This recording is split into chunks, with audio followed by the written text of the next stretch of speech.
Hey, what's up? Today I want to talk about Reader 2. Reader 2 launched a few days ago, and I immediately went and downloaded it. It is $4.99. It is now a universal iOS app, so you pay one time and you will get it for iPad, iPod Touch, iPhone. Now, the original Reader doesn't work any longer because you have to have a Google Reader account for that to work. So with the new Reader, you have the new options to add like Feedly, Feedbin. You could also um, add the local RSS, which is what I choose to do. Now, if you have the original Reader app, you definitely will like the updated version. The UI is very clean. There's a lot of new gestures and stuff that you can add. You can just swipe, left or right on it, up or down, and I will show you some of the features that are included as far as the swipe and stuff. As you can see, I have local sync in with the RSS. You have a gear icon up here at the top. These are all your settings. So let me go over some of the settings on the app. You can tap General. Unread items, you can order those descending or ascending. I choose to do descending. Article view, none. You could use readability if you like. I choose none. Not a readability fan. Nothing against the service. Just would rather not use readability. In-app browser, you have a couple options in here. Google, Instapaper, readability. I like Instapaper personally, so that's what I choose. That's a preference option. Open article link, you could use original page or you could use a mobilizer. I choose to go with original page, which that will actually take you to the website. Open links, you can do in-app browser or you could have Safari open, which if you're on iOS 7 now, then you could use Safari and then you don't have to wait for like the pages to load and stuff when you come back to the app, because iOS 7 brings quote unquote real multitasking. Open folders as, you could do a list of feeds or a list of articles. I choose to do the feeds so that I see who I am reading, whereas the list of articles, everything's just mixed in together. So I could have like, let's just use an example here, a Darren Fireball article mixed in with an fcp.co article. So I choose to just pick what I want to read, which site I want to read, then I can look at the articles from that site. But again, that's a preference. Slide right to left, you could toggle read, toggle starred, send to Instapaper. So you have some gesture options in here, and I will go over all those in a second. Slide left to right, again, toggle starred, send to Quote FM, whatever. You set that up, whatever you prefer to do.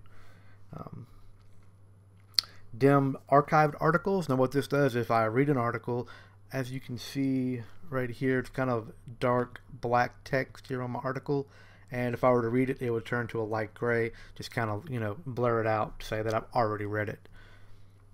Starred list, unread list, all item list, you can turn those on or off if you want to do that, and mark all as read. You can ask before, turn that on or off just by toggling the switch on or off. So you have some cache clearing options. Clear icon cache, clear image cache.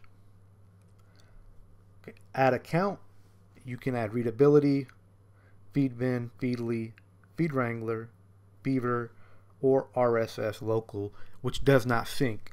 So if you are using Reader on your iPhone and you're using Reader on your iPad, or Reader 2, shall I say, on both your devices, and you are using the RSS local stuff, it will not sync. Like if you read an article on your iPad, it will not sync with the iPhone to say that it's read. If you're using a service like Feedly, they have the sync in option. So if you read an article on your iPad, it'll show or be marked read on your iPhone. I don't like the sync and stuff because sometimes I may tap on something but don't really read the article, and I go to read it later on another device and the article's gone because the app thinks that I've already read it. I've noticed that happen a few times. So I like the local RSS stuff. I'm not dependent on any service. If I was using Feedly and Feedly goes out of service like Google Reader did, then I lose all my stuff and it doesn't work anymore. So I like the local stuff to store everything on the device. And you can share services and you can turn these on or off. Like you go to Safari here, you can enable it or disable it. Quote FM, enable, disable. Some of these services like Buffer have a couple options in here. You can sign in, you can shorten links, you can enable it on or off. I don't use buffer, so have no need to show that in the panel, and I'll show you what that is in a second. And then you have the about, where he's just thanking some of the people who either helped him, maybe test the app or work on it. I'm not sure exactly what he's thanking them for, but he has a thank you in there. So that is the settings for Reader 2 on the iPad. And you can. All right, so if you want to add an article and you're looking, I'm inside my local RSS feed, I can tap the plus sign up here. Then I could just type in a feed name. So I'll just use Darren Fireball. Whoops. I think it's .net. Yeah, and I just got the plus sign there and just tap the check mark, and it will show up on the left panel over here. And then I can tap it and read an article. Let's see, phone blocks, and you can tap it and it comes up. Whoops.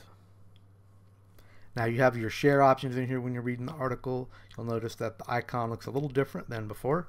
So you just tap that, and then you get this little pop over, and it gives you the URL of the site you're sharing. You could copy the link, Safari it, or open in Safari, send it into Instapaper. Whatever services you have activated will show up there. If you have all of them, then the little pop over box comes all the way to the top. You can scroll up or down between articles on a site. So if I'm reading Darren Fireball, I can just tap right here, up or down. I could star an article. If I want to mark it unread, I could tap right here, and it will mark that unread. I don't know if you've seen the little pop-down menu, but it appeared, and you see it's red, and now it's unread. You also have some text options in here. You can tap the upper right corner where you see like the two A's, and you have title alignment, title size, line height, and text size. You can also choose grayscale images on or off. So let me just show you the title alignment. Move it over to the left or the right. Title size, I can make it bigger. Line height, so if I want to put some spaces, easier reading. And then text size, you can make that smaller or larger. So if you have problems seeing, you can definitely adjust the text in here, and I know that's useful for people that have bad sight. Okay, so this is Reader 2, highly recommended application. I love it. I was a fan of the original Reader. When I seen Reader 2 was out, I immediately went out and purchased it. Right when I seen people tweeting about it on Twitter, I was like, whoa, grabbed it. The thought didn't cross my mind. The UI is beautiful.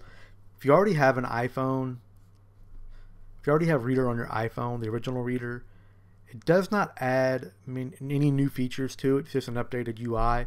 But if you have Reader on your iPad, you know that it doesn't work. So Reader 2 is well worth the $5. Money well spent. Highly recommended. This is a 5-star application. So let me show you some of the gestures here. This is right from readerapp.com. So just a little screenshot right here, so you can see some of the gestures that you can use within Reader 2. Alright, thank you for watching. If you're watching on YouTube, please do me a favor and give this video a thumbs up. It's highly appreciated. You can find me on the web at CRiZZO.net. Thank you for watching. Have a terrific day.